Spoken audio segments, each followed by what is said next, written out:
In a rare moment of unity, Shiv Sena UBT chief Uddhav Thackeray and his cousin Maharashtra Navnirman Sena leader Raj Thackeray shared the stage at a family wedding in Mumbai on Sunday. The event brought the politically estranged cousins together, sparking fresh speculation about their relationship beyond the family dynamics. The occasion was the wedding of Yash Deshpande, son of Raj Thackeray's elder sister Jayavanti, who maintains close ties with Uddhav's wife Rashmi Thackeray.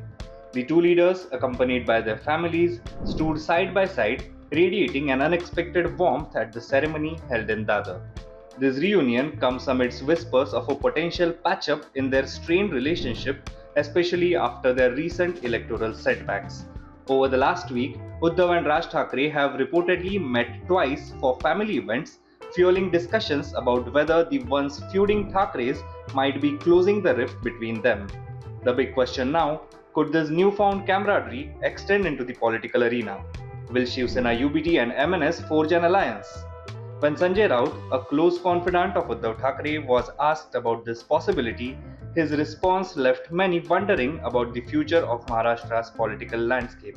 ही चर्चा गेली अनेक वर्ष सुरू आहे आणि त्याच चर्चेमध्ये माझ्यासारखा माणूसही सहभागी असतो. बरोबर. कारण मी राज ठाकरे यांच्याबरोबर सुद्धा जवळून काम केलेलं आहे. त्यांचं आणि माझं अनेक वर्ष मित्रत्वाचं नातं राहिलं, त्यांच्या कुटुंबाशी राहिलं, त्यांच्या वडिलांशी राहिलं, सगळ्यांशीच राहिलं. उद्धव ठाकरे माझ्या पक्षाचे नेते प्रमुख आहेत, तेही माझ्या जवळचे माझे भाऊ आणि मित्राप्रमाणेच आहेत. काल दोन भाऊ एकत्र आले तर नक्कीच महाराष्ट्राला आनंद होतो. ठाकरे कुटुंबावर महाराष्ट्राचं जीवापाड प्रेम आहे, एक लक्षात घ्या. ठाकरे कुटुंबाचं या महाराष्ट्राशी एक नातं आहे, एक नातं आहे आणि कोणत्याही ठाकरेंकडे साधारण त्याच दृष्टीनं मराठी माणूस पाहतो. आता दोघांचे हे पक्ष वेगळे आहेत. राज ठाकरे यांनी स्वतःचा एक पक्ष स्थापन केला आहे. त्या पक्षाच्या वतीने ते भारतीय जनता पक्षाबरोबर राहून काम करतात. देवेंद्र फडणवीस, नरेंद्र मोदी, अमित शहा हे त्यांचे आयडॉल आहेत. आमच्या पक्षाचं तसं नाही. आमच्या पक्षाची भूमिका आहे की नरेंद्र मोदी, अमित शहा, देवेंद्र फडणवीस हे महाराष्ट्राचे शत्रू आहेत आणि त्यांच्याबरोबर आम्हाला काम करता येणार नाही.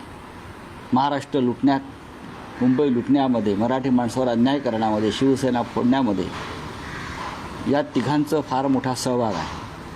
अशा व्यक्तींबरोबर जाणं हे महाराष्ट्राची बेमानी ठरेल आणि दुर्दैवानं राज ठाकरे हे अशा लोकांची भलामण करतात व त्यांच्याबरोबर राहतात. एकीकडे भाजपबरोबर आम्ही राहिलो आहोत असं आमच्यावर आरोप होईल, नक्कीच राहिलो, तो राज ठाकरे आमच्याबरोबर होते. हे एक वैचारिक मतभेदाचे दोन वेगळे प्रवाह. कुटुंब एकच असतो. अजित पवार आणि शरद पवारही भेटतात ना, रोहित पवारही जाऊन भेटतात त्यांच्या काकांना. पंकजा मुंडे आणि कोणते आमचे धनंजय मुंडेही वेगळ्या पक्षात असतात आणि एकत्र येतात भाऊ म्हणून. ते जे कोकणातले राणे आहेत त्यांचा एक मुलगा इकडे, एक मुलगा तिकडे, एवढे कुटुंब एक असतं. त्याच्यामुळे कुटुंब म्हणून एक आल्यावर सुद्धा काही महाराष्ट्राच्या दृष्टीनं काही महत्त्वाचे प्रवाह असतात. त्या प्रवाहामध्ये आम्हाला वाहत जाता येत नाही. हा सुद्धा महाराष्ट्रानं विचार केला पाहिजे. अर्थात शेवटी काय निर्णय घ्यायचा कोण, हे उद्धव आणि राज ठाकरे हे दोन भाऊ आहेत. हे दोन भाऊ आहेत.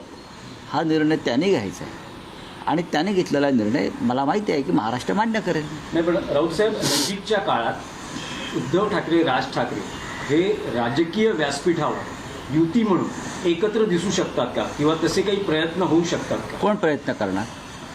तुम्ही म्हणतात तुम्ही दोघांचे मित्र आणि दोघांचेही स्नेही राहिलेले. असं आहे की अनेकांचे मित्र हे असतातच एकमेकांकडे. पण माझ्या दृष्टीनं कालचा लग्न सोहळा हा काय राजकीय विषय नव्हता. हा राजकीय विषय कसा का असू शकेल? याआधीसुद्धा उद्धवजी आणि राजजी हे अनेक कार्यक्रमात एकत्र आले आहेत. परवा ताज लँडसेंडच्या एका कार्यक्रमात एका सोहळ्यामध्ये होते, त्याच्या आधी ते होते. त्याच्यामध्ये तुम्ही राजकीय नजरेनं सध्या पाहू नका, सध्या पाहू नका.